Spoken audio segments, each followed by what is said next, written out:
what we know how to do best is to go after the enemy and to go after the adversary.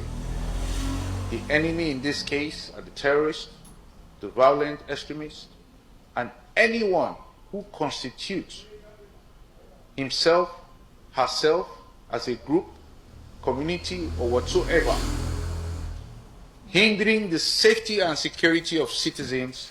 You are enemy, you are adversary, we go after you. Whether or not discussions are taking place in the background for people to surrender or whatever, that one no concern us. Video by Sunday Igboho. Did I get the name right? Okay. Well, I've not seen that video. I've not seen that video.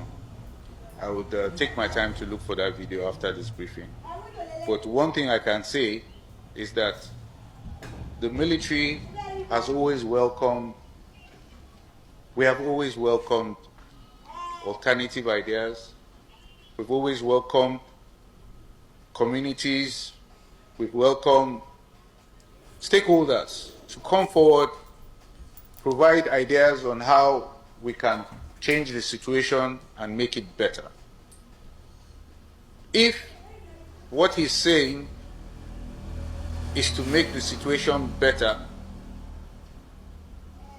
but if what he's saying is to disregard the armed forces of the Federal Republic of Nigeria, then definitely he's out of line, because that is against the Constitution.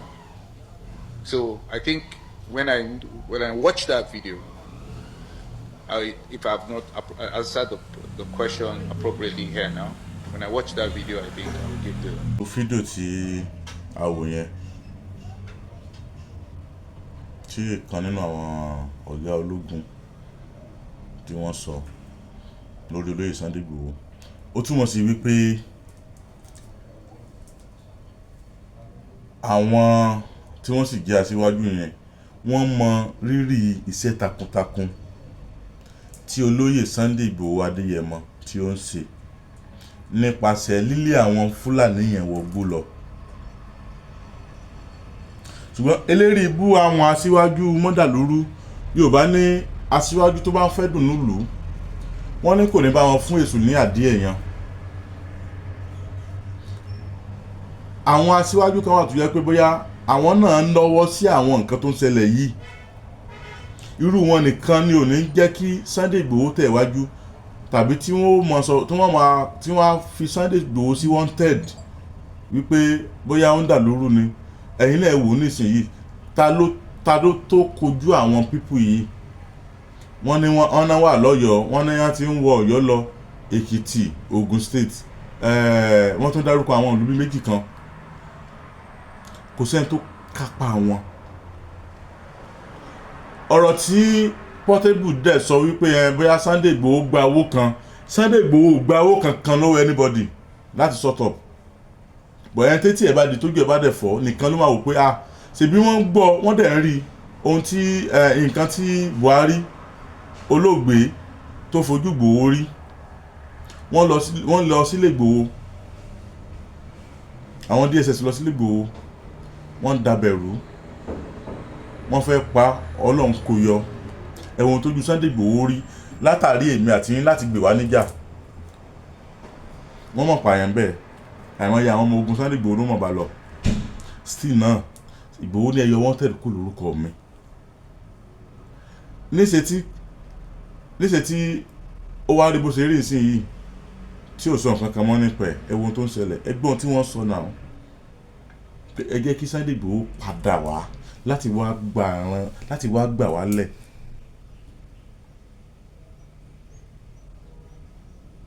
Kó padà, ó túmọ̀ sí pé iṣẹ́ Igboho ń yọ. Yorùbá ní nǹkan ìdíra ogun.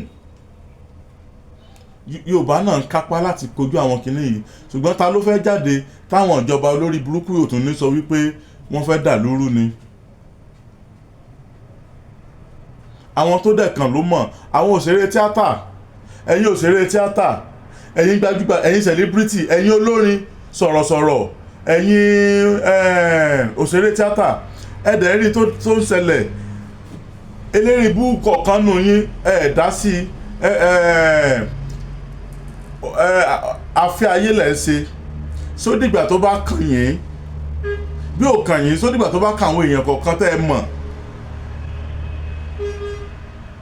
Àwọn èèyàn kọ̀ọ̀kan dẹ̀ wọ́n ti ń jáde wọ́n ti ń sọ̀rọ̀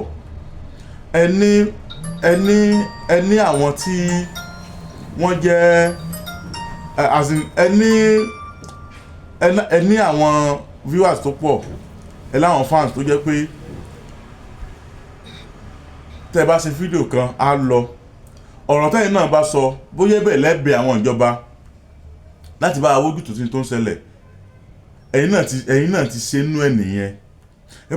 Ẹ má jẹ́ kó jẹ́ wípé ẹ wá bá wa ṣe rally ẹ wá bá wa ṣe campaign kan ni ẹ máa jáde sí níbi tówó ti yọ tàbí tẹ́yìn náà ti gba contract kan. Ní tó ń ṣẹlẹ̀ nísìnyí elérìbú ara ìkọ̀kan nù yín ẹ̀dẹ̀ rí ẹ̀dẹ̀ sọ̀rọ̀. Bàbá wa Wasiu Ayinde kò ní bàjẹ́ fún yín máyégún ilẹ̀ Yorùbá kí ni tẹ́yìn náà rí sí tó ń ṣẹlẹ̀ yìí ṣé kò yẹ kí bàbá náà ti jáde káwọn náà ti wá kankan bóyá ọ̀rọ̀ kan lẹ́bàá bá ìjọba sọ ní o káyọ̀ wọ́n tẹ̀lé kúrò lórúkọ Igboho Sunday kí Igboho Sunday padà wá. Ẹ̀yin òṣèré tíátà ẹ̀yin sọ̀rọ̀sọ̀rọ̀ kò sí tẹ́ ẹ fẹ́ rí sọ sí i ẹ sì pera yín ní celebrity ẹ pera yín ní àwòkọ́ṣe. Èyí tó ṣẹlẹ̀ Nàìjíríà kò tí ì kàn yín sódìgbà táwọn kìíní ìbá wa wọlé táwọn ká yín mọ́lé.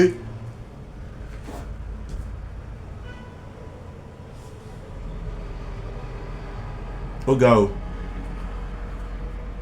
bí blogger bá sì sọ̀rọ̀ bloggers nìkan ló wá ń ṣiṣẹ́ tó jẹ́ ká mọ̀ pé nǹkan báyìí ń ṣẹlẹ̀. Ẹ wà lọ sí party ẹ mọ̀ jójó ẹlẹ́sìn mìíràn ẹ mọ̀ jíjó òfò ẹ̀yin obìnrin ẹ mọ̀ sọ̀dí yúkẹ̀ tó yẹ pé tó bá gbé ìbọn sí di ẹlòmíì ìgbẹ́ tí ó jáde ń bẹ̀ yóò kọjá ọjọ́ orí yín. Ẹ jáde kí gbogbo wa bóyá kúnlẹ̀ lómìn mọ̀ sun kẹbẹ̀rẹ̀ sí ní sunkún síjọba lọ́rùn kí ni solution tí wọ́n wá sí tí wọ́n á ṣe sí tó ń ṣẹlẹ̀ yìí. Ojúgbà wá tì ààrẹ orílẹ̀-èdè Amẹ́ríkà Donald Trump tó wá sọ pé òun bọ̀ wá sí Nàìjíríà ẹ tó ń sọ wípé kò àti wá sí Nàìjíríà kí ló kàn kí ló ṣe gbá kí ló sọ sẹ́yìn gẹ́gẹ́ fúnra yín sẹ́ẹ̀dì tó jà ara yín sẹ́ẹ̀dì tó jà. Yorùbá jáde pé òun fẹ́ gbà wá àwa Yorùbá náà látún ṣe pé àkùwá pé rárá o kò kàwé kò sí gbá kò illiterate ni kí ló mọ̀ nípa Nàìjíríà kí ló mọ̀ nípa ilẹ̀ Yorùbá ẹranko ló pọ̀ nú àwọn celebrity yẹn. Àwa wí tán dìdìrín àwọn dìdìrín kó lọ odò wọ́n lọ bọ́ra wọn sí òwò bá a gbé lágbájá wọlé nígbà tẹ́ ẹ̀ ń jáde fún irú yẹn wípé Ọlọ́run tẹ́ ẹ̀ ń bọ́ra yín sí òwò ọmọlúàbí tẹ́ ẹ̀ ń jáde fún irú nǹkan yẹn pé kán bá wa gbé ààrẹ wọlé tẹ́ ẹ̀ sì gbàdúrà bóyá lóòótọ́ ló gbà bóyá àkọọ́lẹ̀ dẹ̀ ni tí irú nǹkan yẹn dẹ̀ ṣẹlẹ̀ ok kí ló tẹ̀ tún lè jáde fún relé pé kán gbà wá o kán máa dá Sunday Igboho padà sí Nàìjíríà kán mú orúkọ ẹ̀ kán yọ orúkọ ẹ̀ kúrò ní wanted.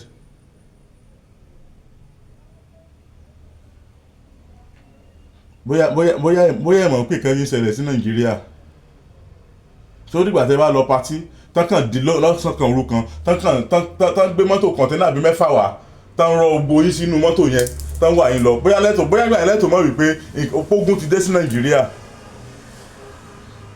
Ẹ̀yin àdàgbà má dànù yìí amọ̀lọ́run mọ̀ lọ akíndanidání tó bá wù yẹn sí dáadáa tó bá wù yẹn mọ̀ sí dáadáa ní tẹ́ bá ṣe lẹ̀ láyé ròyìn pàtì yín náà ní tí Igboho ṣe lẹ̀ current affairs kò lè tán láyé orúkọ Igboho ó wà o kò tún wà mọ́ orúkọ ò lè tán lókè ìpẹ̀láyé títí láì náà mọ̀ rántí ẹ̀ nítẹ̀yìn náà bá sí ilẹ̀ tó wá pé jó náà lẹ́wà mọ̀ jó tó wá pé ògì ṣe náà lẹ́wà mọ̀ ṣe ẹ̀ mọ̀ ṣe lọ ẹ kàn kó fáǹsì jọ ẹ mọ̀ ní kankan tẹ́yìn náà fẹ́ dá sí lómi tó ń ṣẹlẹ̀ yìí ẹ̀yin nu Ọlọ́run Ọlálékan Àyìndé abẹ́rẹ́ ọ̀rọ̀ ló kọ mi Sọ́náyà fi kúlé orúkọ tó jó lọ abọ́ra tí kì bá òun kà ní ṣe pẹ̀lẹ́pẹ̀lẹ́ asá oníbalẹ̀ kú gbé pa sí òwòdì oníbalẹ̀ kú gbódó yán olóògbé ọba igógún alábala ló fún lásán orin tákọ́ tẹ̀légún lẹ́yìn náà pèlẹ́ sà ẹ̀yin nu Ọlọ́run ẹ múra sí o ẹ̀sìn yín fẹ́ dé ẹ̀ ńlẹ́ o ẹ kú kàlẹ́ akínyìn o.